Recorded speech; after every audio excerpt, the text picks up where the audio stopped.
সুপ্রিয় দর্শক শ্রোতা, আসসালামু আলাইকুম। নির্বাচন যত গনিয়ে আসছে, ভোট এবং জোটের যেই খেলা, সেটা রীতিমতো একটি যুদ্ধে পরিণত হয়েছে।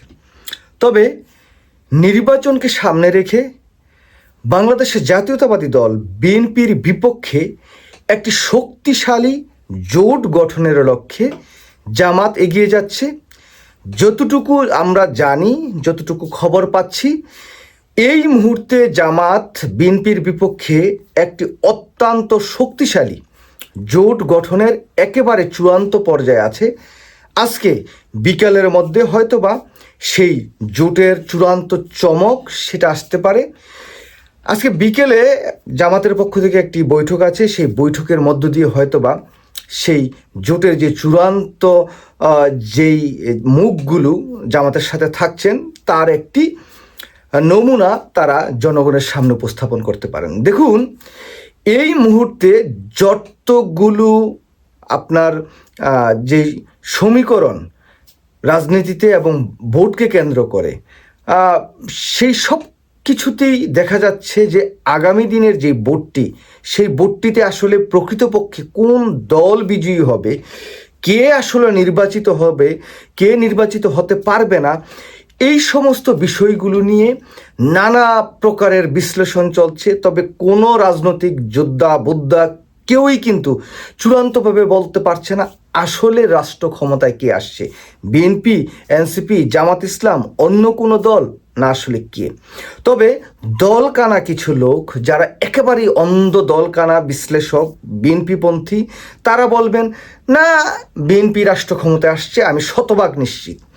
আবার জামাত ইসলামের দু চারজন দলকানা যোদ্ধা আছে এরকম, তারাও মনে করেন বা বলেন যে জামাত ইসলাম রাষ্ট্র ক্ষমতায় চলে আসছে।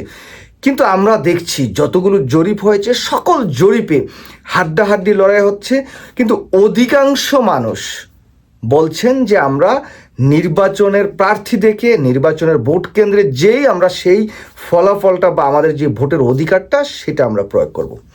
যাই হোক, আজকের যে আলোচনা সেই জায়গায় আছি। জামাত ইসলাম বিএনপির বিপক্ষে যে শক্তিশালী একটি জোট তৈরি করতে যাচ্ছে, তার কিছু প্রাথমিক নমুনা ইতিমধ্যে আমরা দেখতে পাচ্ছি। আপনারা দেখুন যে বিএনপির সাথে দীর্ঘদিন যে শরিক ছিল, শুধু শরিকই না, বিএনপির প্রতিষ্ঠাতা শহীদ রাষ্ট্রপতি জিয়াউর রহমানের অত্যন্ত ঘনিষ্ঠ সহচর ছিলেন এবং বিএনপির সাবেক মন্ত্রী এমপি ছিলেন কর্নেল অলি।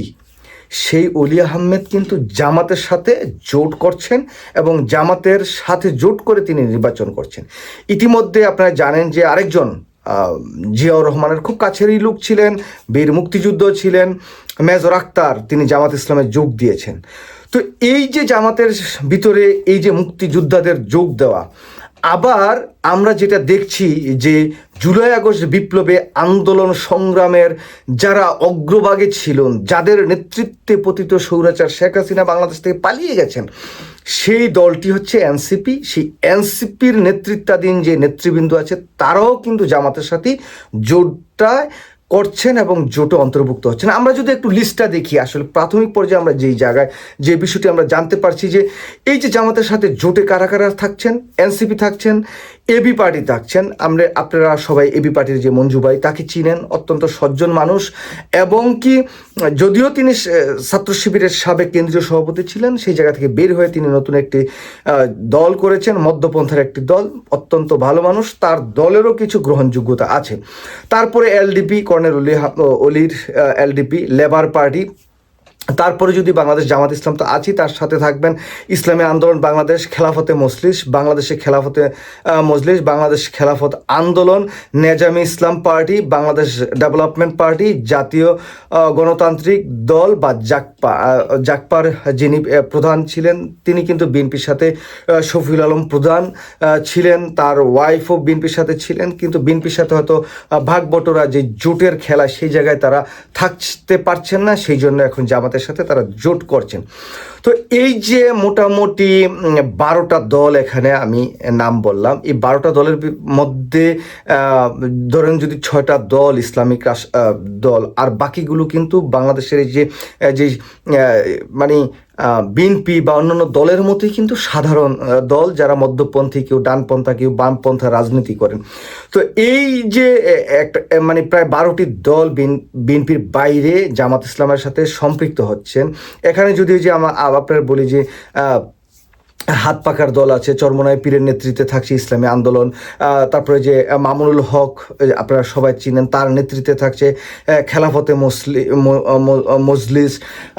তো এই যে আপনারা দেখেন মামুনুল হক বা চরমনাই পীর, তাদের কিন্তু পুরো বাংলাদেশে মোটামুটি একটি ভালো গ্রহণযোগ্যতা আছে এবং তাদের ভোটও আছে। তাদের নিয়ে নানা বিতর্ক থাকতে পারে।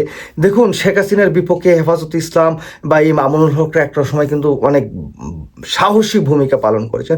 তাদেরকে নিবৃত করে নানাভাবে চেষ্টা করেছেন, তাদেরকে চরিত্র হননের নানা চেষ্টা করেছেন।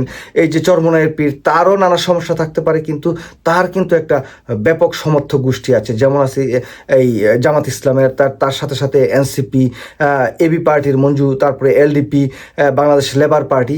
এই দলগুলো কিন্তু চরমভাবে এই বিএনপির বিরোধিতা শুরু করবে হয়তো জানুয়ারির 1-2 তারিখ থেকে। এখন হয়তো বা জনাব তারেক রহমান বাংলাদেশে আসছেন, তিনি একটি সুবিধাজনক অবস্থানে আছেন, সকল মিডিয়া তাকে কাভারেজ দিচ্ছেন। কিন্তু যখন এই 29 তারিখের পরে নমিনেশন পেপার সাবমিট বা জানুয়ারির 20 তারিখ পর্যন্ত, যদি তার পরের যে সময়টুকু বা এই 29 তারিখ থেকে 20 তারিখ পর্যন্ত, এই সময়টুকুকে আমি মনে করি যে রাজনীতি যে চরমভাবে আক্রমণ, সেটা কিন্তু এই মানে করা শুরু হবে। তো এই জায়গায় আমি বলি যে এই যে জামাত ইসলামের সাথে যে দলগুলো আছে, এখানে কিন্তু অনেক ভালো ভালো স্পোকম্যান আছে, যদিও বিএনপিতে অনেক ভালো ভালো স্পোকম্যান আছে, তবে বিএনপির মানুষরা না ওই যে নেগেটিভ তৈরি করা বা উত্তম যুক্তি দেওয়া, সেই যুক্তিগুলো ঠিক ভালোভাবে দিতে পারে বলে আমি অন্ততপক্ষে ব্যক্তিগতভাবে মনে করি না। তো এই জায়গায় আমি যেটা মনে করি যে এই সামনের নির্বাচনকে কেন্দ্র করে যেমন জামাত ইসলামের নেতৃত্বে একটি শক্তিশালী জোট গঠিত হচ্ছে, এবং সেই জায়গায় শক্তিশালীভাবে বিএনপির বিপক্ষে মানে আক্রমণাত্মক অবস্থানে তারা জানুয়ারির 1 তারিখ থেকে তারা যাবে। তো সেই আক্রমণটার বেশিরভাগই হবে কিন্তু জনাব তারেক রহমান এবং বিএনপির উপর, বা বিএনপির যে তৃণমূলের নেতাকর্মীরা দুর্নীতি করছে তাদের উপর। তো সেটা ট্যাকেল দেওয়া বিএনপির জন্য দুরূহ হবে। তবে এটার একটা প্রিপারেশন বিএনপি অবশ্যই নিয়ে রাখতে হবে। সর্বশেষ আরেকটি বলি যে এই এনসিপির মধ্যে যে ভাঙন বা যারা এখন দল থেকে পদত্যাগ করছেন, ইতিমধ্যে আমরা দেখলাম যে 30 জন জামাত ইসলামের সাথে জোট করার বিপক্ষে ভোট দিয়েছেন। এখন আবার দেখছি যে 170 জন তারা আবার জামাতের সাথে ভোট করা বা জোট করার পক্ষে মতামত দিয়েছেন। সুতরাং বুঝতেই পারছেন রাজনীতির খেলা কিন্তু চরমভাবে জমে গিয়েছে, আগামী দিনগুলো তো আরও চরমভাবে জমবে। সবাই ভালো থাকবেন, আল্লাহ হাফেজ, আসসালামু আলাইকুম।